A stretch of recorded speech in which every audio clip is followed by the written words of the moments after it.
पटना, बिहार। सरकार के कुनीतियों और गलत मंशा ने आज देश को पूरी तरह रीढ़ विहीन कर दिया है। युवाओं को वादा करके आए 2 करोड़ रोजगार देने का 6 साल हो चुका है। सरकार को हिसाब से 12 करोड़ रोजगार होना चाहिए, लेकिन उल्टे 12 करोड़ रोजगार वाले बेरोजगार हो गए। आज हालत ये हो गया है, 45 सालों में सबसे ज्यादा बेरोजगारी दर। जब एक फॉर्म निकलता है तो उसमें 2 से 3 करोड़ युवा फॉर्म भरते हैं। इससे सरकार मोटी कमाई कर लेती है और यह फॉर्म तब निकलता जब चुनाव के समय नजदीक होते, ताकि चुनाव में इसका कोई मुद्दा ना बने। माननीय लोहिया जी कहा करते थे, जब सड़क सुनसान हो जाए तो संसद आवारा हो जाता है। आज वही हाल है। युवा जुमला झूठ फरेब हिंदू मुस्लिम मंदिर मस्जिद में उलझकर अपने आजीविका के लिए आवाज उठाना भूल चुका है, जिसका परिणाम ये हुआ कि सरकार हर एक दिन सरकारी कंपनियों व सरकारी संपदा को अपने रजादे मित्रों को बेचता चला जा रहा है। और आज हालत ये हो गया है कि बेरोजगारी महामारी का रूप ले लिया है। पिछले साल 10,000 से अधिक बेरोजगार युवाओं ने आत्महत्या कर और मानसिक आर्थिक तनाव में है। इसका कोई सीबीआई जांच की मांग क्यों नहीं कोई करता।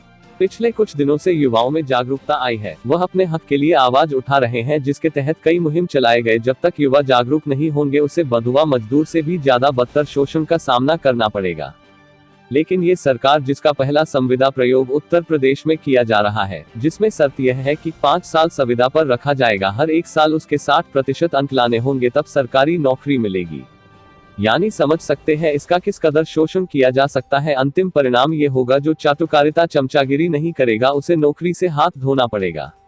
Railway, BPCL, airport, LIC, BSNL, bank जैसे सबसे ज्यादा नौकरी प्रदान करने वाले कंपनियों को बेचा जा रहा है या बेच दिया गया है, जो युवाओं के भविष्य पर बहुत बड़ा प्रहार है। बिहार का हाल ये है, 6 साल तक रिजल्ट नहीं आते हैं। हर एक चुनाव में सिर्फ कुछ वैकेंसी निकाली जाएगी और फिर चुनाव खत्म, अगले चुनाव तक सरकार सोया रहेगा।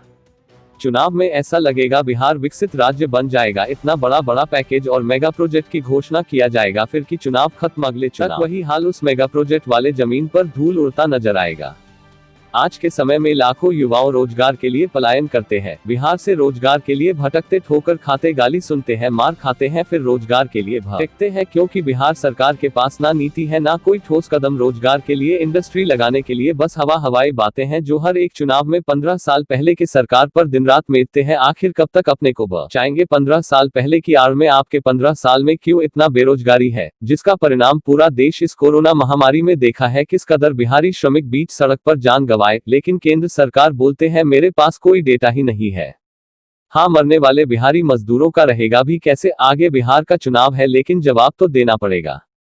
सबसे ज्यादा इंसान को सोचने वाली बात है कि जब एक नेता 70 साल के आयु में भी चुनाव जीतकर आम जनता के पैसे पर राज करता है और जनता से 50 साल के आयु में ही जबरन रिटायरमेंट मांगा जाता है। आखिर नेताओं के रिटायरमेंट क्यों नहीं फिक्स होते? इसलिए जनता जागरूक बने और नेताओं को भी अपने मताधिकार से रिटायर्ड करें। पहले बेरोजगार युवाओं के आंदोलन पर सरकारी कंपनियों में युवाओं के रोजगार के लिए फॉर्म निकलता था। अब आंदोलन पर सरकारी कंपनियों को अमीरजादे मित्र व्यापारियों को बेचकर युवाओं पर लाठीचार्ज करवाया जाता है। अभी लाखों युवा अंधभक्ति में खोए हैं और जुमला झूठ फरेब में ही अपना भविष्य समझ रहा है। इससे एक सभ्य और सुसंगठित समाज का कतई निर्माण नहीं हो सकता है। यह बातें GGS न्यूज 24 से प्रवी अना यादव, राष्ट्रीय सचिव, यूथ विंग, यदुवंशी कल्याण ट्रस्ट ने कही।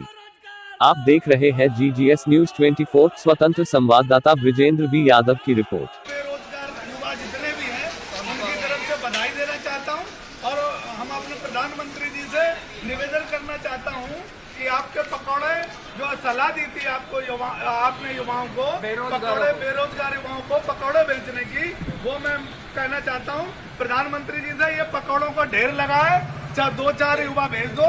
यहाँ सभी युवा जो है देश के पकौड़े बेच रहे, खरीदने वाला कोई हमें युवा दिख नहीं रहा है।